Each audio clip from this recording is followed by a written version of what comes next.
आपके सामने बयान करूंगी। दूसरे करने की आयत थी तो आज ही मेरे साथ फिरदौस में होगा।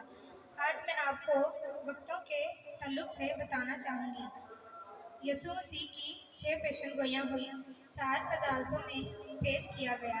इन पेशनगोइयों और अदालतों से लेकर सलीब तक 2 डाकू जो सलीब पर नजर आते हैं यीशु के साथ, ये सारा जलाल उन डाकुओं ने अपनी आंखों से देखा। हेरोदेस ने यीशु से कहा कि तू यहूदियों का बादशाह है। यीशु ने कहा, हाँ, मैं यहूदियों का बादशाह हूँ। हेरोदेस बादशाह ने कहा कि मैं उस शख्स में कोई गुनाह नहीं देखता। इन डाकुओं के सामने यीशु को कोड़े लगाए गए, मुंह पर थूका गया। ये सब कुछ वो डाकुओं ने देखा। दोनों डाकू जानते थे कि यीशु ने कोई गुनाह नहीं किया, मगर एक डाकू ने कहा, अगर तू खुदा का बेटा मसीह है तो खुद भी बच और हमें भी बचा।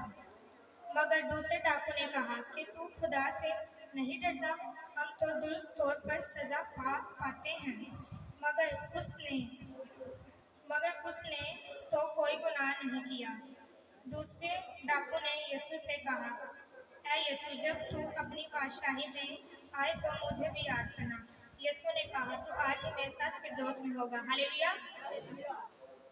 यानी यीशु सलीब पर भी रूहें बचाता है, यानी यीशु जानों को बचाता है, निजात देता है। सलीब पर भी रूह बचाई।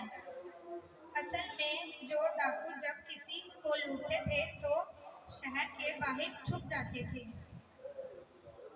अगर हम याकूब के 12 बेटों में से एक यूसुफ पर गौर करें तो जब वो कैद में था तो यूसुफ ने दो आदमियों की ख्वाब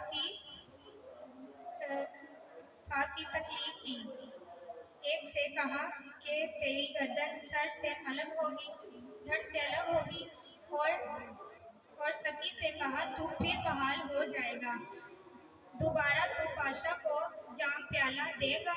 यूसुफ ने सकी से कहा, जब तू बहाल होगा तो मुझे याद करना।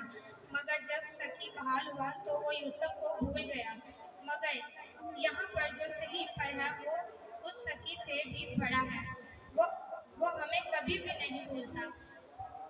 उसे कहा तो आज ही मेरे साथ फिरदौस में होगा। हालेलुया। दान किस्म का पाक नाम पढ़े और सुने जाने पर खुदा आपको